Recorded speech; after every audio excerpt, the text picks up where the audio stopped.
guys. Just eating some pie. And I actually was like waiting to eat this so I could show you guys how good it is. It's coconut pie. Legit the best. You know what? I'm willing to bet that to make this is so easy. You know what else is easy? Dividing fractions. It's as easy as pie. Because all you gotta do is flip the second number and multiply. I'll show you. I'm like still chewing the piece from, or the bite from my last piece of pie. And yeah, that's gonna be round 2. Anyway, we are still in 7.3b, which is just all operations, add, subtract, multiply, and divide with all rational numbers, fractions, decimals, integers, all of them. But today, you already know that we are focusing on the process of dividing fractions. So our steps, actually, we have one vocabulary word that I need you guys to know. It's reciprocal, because you'll be hearing me say it. You'll be hearing all your teachers say that word, and you need to know what it is. It is of a quantity related to another so that their product is 1. It's basically just a value inverted. Like the reciprocal of 3 is 1/3, because when multiplied, it equals 1. The reciprocal of 2/3 is 3/2, because when multiplied, the product is 1. That's all it is. It's just a fancy word for a value that's inverted. Our steps, dividing fractions is easy as pie. Flip that second number and multiply. It's literally all we're going to be doing. God, you know, I'm going to take another bite because that was really good. Okay, we're going to go through some steps. I would like to do number 1 first.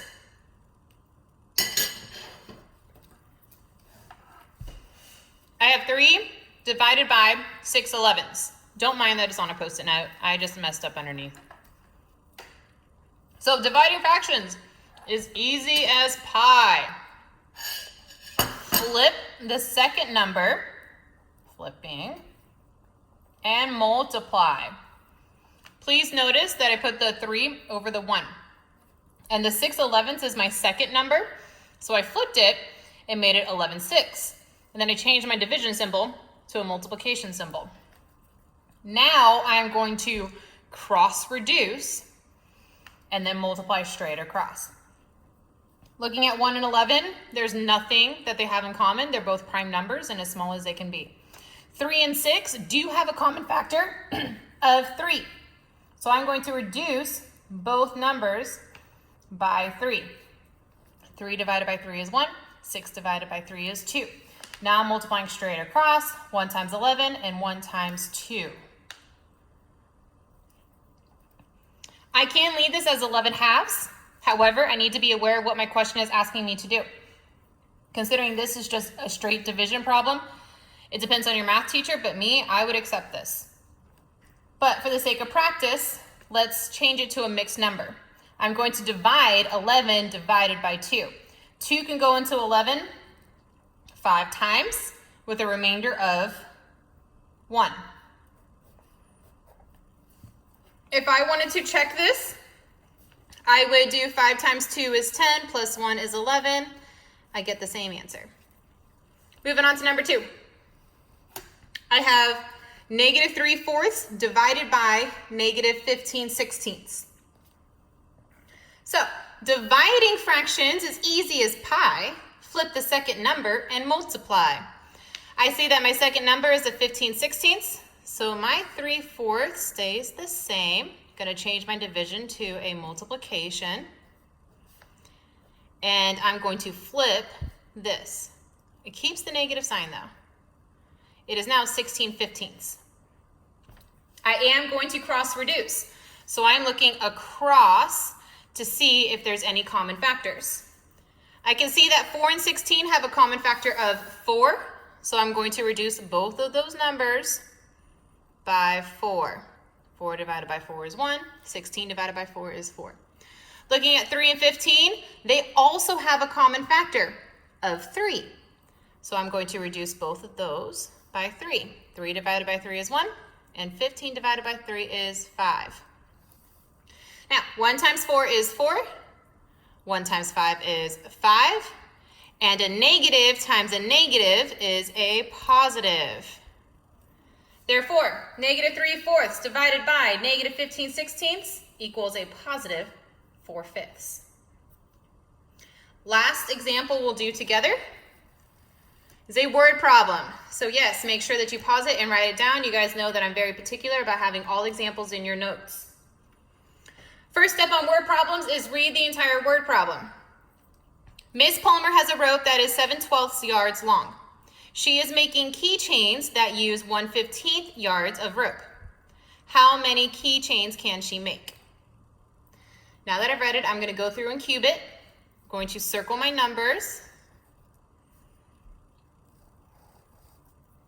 I'm going to box keywords.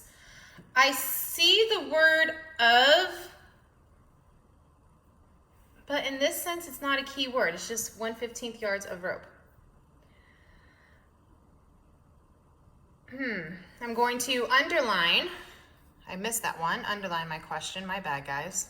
We underline, then we box keywords. I'm trying to figure out how many keychains can I make.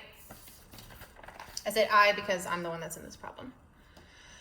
I don't necessarily have any specific keywords that tell me what I'm doing. Now we know it's a division problem because these are division notes.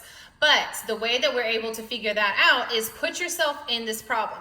If I am like picturing a rope, I'm just gonna draw a rope real quick. That is 7/12 yards long. That's the entire length of the rope. I need to figure out how many 1/15 fit in this rope to figure out how many keychains I can make. And when we're trying to fit a number inside another number, it's division. This is the part that needs to be very clear.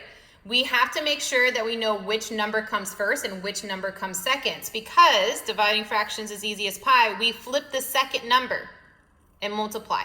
If we rearrange our numbers and we put them in the wrong order, then I'm flipping the wrong number.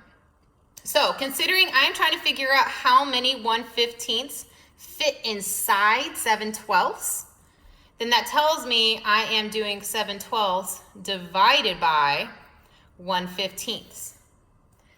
Now, if you're a little confused by what I just said, let's use different numbers. So let's go with how many 2s fit inside 10.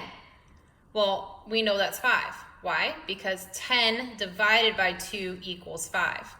So if I'm trying to figure out how many 1/15 fit inside 7/12, then I'm going to do 7/12 divided by 1/15.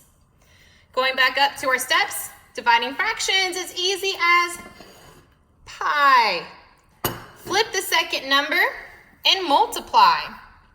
So I'm going to rewrite it underneath. 7/12 times 15/1. Now I'm going to cross reduce my 12 and 15. I know 7 and 1 can't be reduced because they're both prime numbers. 12 and 15 have a common factor of 3.